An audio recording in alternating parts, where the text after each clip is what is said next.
BJP নেতার গাড়ি লক্ষ্য করে গুলি চালানোর অভিযোগ, দুষ্কৃতীদের বিরুদ্ধে 6 রাউন্ড গুলি চালানোর অভিযোগ সামনে এসেছে। অভিযোগ করেছেন অর্জুন সিং। আক্রান্ত 2 ব্যক্তিকে দেখতে যান অর্জুন সিং। এমনই অভিযোগ কিন্তু সামনে আনছেন যে ভাটপাড়ায় সেখানে কিন্তু গাড়িতে হামলা চালানো হয়, গুলি চালানো হয়েছে। প্রায় 6 রাউন্ড গুলি চালানোর অভিযোগ সামনে এনেছেন অর্জুন সিং। এই নিয়ে আমরা কথা বলবো। আমাদের সঙ্গে রয়েছেন আমাদের প্রতিনিধি শুভজিৎ সিং। শুভজিৎ, অর্জুন সিং তিনি বলেছেন যে গাড়িতে হামলা চালানো হয়েছে, গুলি চালানোর অভিযোগ সামনে এনেছেন। আর এই ঘটনাকে কেন্দ্র করে তৃণমূলের স্থানীয় নেতৃত্ব তারা ঠিক কি বলছেন? দেখো, তৃণমূলের স্থানীয় নেতৃত্বে যে কথা যে এই ঘটনার সঙ্গে তৃণমূল কংগ্রেস কোনোভাবে জড়িত না, কিন্তু অর্জুন সিং এর দাবি আজকে সকাল থেকে যখন অর্জুন সিং ভাটপাড়া জগদ্দলের বিভিন্ন অঞ্চলে বন্ধের সমর্থনে তারা মিছিল করছিলেন, মিছিল শেষে যখন ভাটপাড়ার বিজেপি নেতা প্রিয়াঙ্কু পান্ডে তিনি যখন তার বাড়ির দিকে ফিরছিলেন, তখন ভাটপাড়ার কাছে অ্যাংলো ইন্ডিয়া একটি জুট মিল আছে, সেই জুট মিলের সামনেই তাকে ঘিরে ধরে বেশ কিছু দুষ্কৃতীরা। অতর্কিত হামলা চালানো হয় প্রিয়াঙ্কু পান্ডের উপরে, প্রিয়াঙ্কু পান্ডের উপর গুলি পর্যন্ত চালানো হয় বলে অভিযোগ করেছেন অর্জুন সিং। পরপর 6 থেকে 7 রাউন্ড গুলি চালানো হয় বলে অভিযোগ, এবং সেই ঘটনার পরেই কিন্তু উত্তপ্ত হয়ে ওঠে পরিস্থিতি। গুলির সামান্য আঘাতে আহত হন প্রিয়াঙ্কু পান্ডের যিনি গাড়ি চালক ছিলেন তিনি, এবং তার সাথে এক বিজেপি কর্মী রবি সিং। তাদের দুজনকে ইতিমধ্যে ভাটপাড়া রাজ্য সাধারণ হাসপাতালে প্রাথমিক চিকিৎসার পরে কলকাতায় একটি বেসরকারি হাসপাতালে পাঠানো হয়। কিন্তু এই ধরনের ঘটনা হওয়াতে কিন্তু স্বাভাবিকভাবেই উত্তেজনার সৃষ্টি হয়েছে ভাটপাড়া জগদ্দলে। বিগত বেশ কয়েকদিন ধরে ভাটপাড়া জগদ্দল শান্ত থাকার পরে আবারও কিন্তু উত্তপ্ত হয়েছে ভাটপাড়া জগদ্দল এই এলাকা। স্বাভাবিকভাবে 2019-এর পরে 2024 এই 5টি বছরের মধ্যে কিন্তু অনেক কিছু ঘটনা ঘটেছে। আবারও সেই ঘটনা সাক্ষী হতে চলেছে ব্যারাকপুর শিল্পাঞ্চল। এই মুহূর্তে পুলিশের তরফ থেকে কাউকে গ্রেফতার করা না হলেও তবে প্রিয়াঙ্কু পান্ডে এবং অর্জুন সিং এর তরফ থেকে একটি কমপ্লেন দেওয়া হয়েছে জগদ্দল থানা এবং ভাটপাড়া থানা পুলিশের কাছে। দোষীদের গ্রেফতারের দাবিতেই কিন্তু এই ধরনের তারা দাবি জানিয়েছেন। আগামী দিনে যদি দোষীরা গ্রেফতার না হয় তাহলে এর থেকেও কিন্তু বৃহত্তর আন্দোলনে নামতে পারে ব্যারাকপুর বিজেপি। শুভজিৎ, তুমি আমাদের সঙ্গে থাকো। অর্জুন সিং তিনি ঠিক কি অভিযোগ করেছে শোনাবো। গাড়িতে ফায়ার করেছে, রবি সিংকে গুলি লেগেছে ও আরেকটা ছেলেকে গুলি লেগেছে। গাড়িতে ব্যাপকভাবে গুলিবাজি হয়েছে, বম চলেছে। আর সব এরা পুলিশ এখানে দাঁড়িয়ে দাঁড়িয়ে তামাশা দেখছে। পুলিশ তৃণমূলের তাবেদারি করছে, আর কোথায় থাকবে? কতদিন আর দালালি চলবে? শেষ হয়ে গেছে। এখানে এখন ফার্স্ট এড করাচ্ছি, তারপর এখান থেকে নিয়ে যাবো আমরা। রক্তাক্ত মানে কি ওপেন ফায়ারিং হচ্ছে। গাড়িতে 6 রাউন্ড গুলি চলেছে, 6 রাউন্ড গুলি চলেছে, প্রায় 7-8 খানা বম চলেছে। বিজেপির ডাকার 12 ঘন্টার বন্ধ, সকাল 6টা থেকে সন্ধে 6টা অবধি বন্ধ ডাকা হয়েছে বিজেপির তরফে। আর তার মধ্যেই কিন্তু ভাটপাড়ায় উত্তেজনার পরিস্থিতি তৈরি হয়েছে। ভাটপাড়ায় বিজেপি নেতার গাড়ি লক্ষ্য করে গুলি চালানোর অভিযোগ। তৃণমূলের পক্ষ থেকে এই ঘটনাকে কেন্দ্র করে ঠিক কি বলা হয়েছে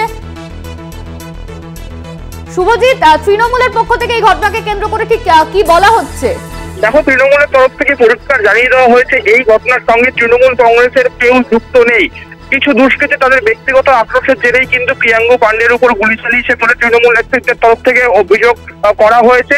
এর সঙ্গে তৃণমূল কংগ্রেসের কোনো প্রত্যক্ষ বা পরোক্ষভাবে যোগাযোগ নেই। যদি কেউ বা কারা এই ঘটনার সঙ্গে যুক্ত থেকে থাকে পুলিশ যাতে উপযুক্ত ব্যবস্থা নেয় এমনই কিন্তু দাবি করেছেন জগদ্দলের তৃণমূল নেতৃত্ব। কিন্তু পুলিশের তরফ থেকে জানানো হয়েছে যে বেশ কিছু সিসিটিভি ফুটেজ তারা সংগ্রহ করেছেন এবং তারা দেখছেন যে কে বা কারা এই গুলি চালিয়েছে। কারণ প্রত্যেকের মুখেই কিন্তু রুমাল বাঁধা ছিল, প্রত্যেকের মুখেই গামছা বাঁধা ছিল। তাদের পরিচয় এখনো অব্দি পাওয়া যায়নি, কিন্তু সংশ্লিষ্ট মহলে পুলিশের যে ব্যক্তিগত যে সোর্স রয়েছে সেই মারফত পুলিশ খোঁজ নেওয়ার চেষ্টা করছে যে কারা চালিয়েছে বা কারা বোমা ছুড়েছে সেই বিজেপি নেতার উপরে। তবে ভাটপাড়া জগদ্দল অঞ্চলে এই একের পর এক পুলিশ চালানো বোমার চালানোর ঘটনায় কিন্তু দিন বেড়েই চলেছে। এখানে বহু ঘটনা ঘটেছে গুলি চালানোর। তবে এত যে আগ্নেয়াস্ত্র কোথা থেকে আসছে ভাটপাড়া এবং আমাদের সঙ্গে থাকো। এই মুহূর্তে আমাদের সঙ্গে রয়েছেন তৃণমূলের বিধায়ক সোমনাথ শ্যাম। আপনাকে স্বাগত কলকাতা টিভিতে।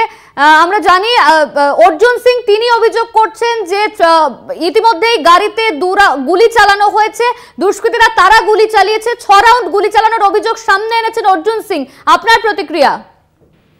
দেখুন, এই যে গুলি চালানোর যে কথাটা একটা এসেছে আর এবং অর্জুন সিং যিনি এক্স এমপি তিনি হচ্ছেন 1 নম্বরের মিথ্যেবাদী। ডাক্তার কনফার্ম করেছে কোনো রকম গুলি চলেনি আর কোনো রকমের গুলিতে কেউ আহত হয়নি। এই একটা মিথ্যে হাওয়া ছড়ানোর পুরো বাংলার বুকে, এটা অর্জুন সিং এরই কাজ। কোন রকম গুলি চলার কোনো কনফার্মেশন না প্রশাসনের তরফ থেকে এসছে, আর না যারা বলছে আহত হয়েছে যে গুলি লেগেছে ডাক্তারের তরফ থেকেও কোনো গুলি লাগার কোনো সম্ভাবনা এখনো প্রকট করা হয়নি। তো এই জায়গায় বোঝাই যাচ্ছে যে এটা একটা মিথ্যে আরোপ। কিছু লোক এখানে আরো সিআইএসএফ গার্ড নেওয়ার প্রচেষ্টায় এই ধরনের মিথ্যে আরোপ তৈরি করার চেষ্টা করছে। সোমনাথ বাবু, গাড়ির সিট কাছে গুলির দাগ দেখা যাচ্ছে এবং যে সিট সেখানেও রক্তের দাগ দেখা যাচ্ছে, এমনই কিন্তু দাবি করা হচ্ছে।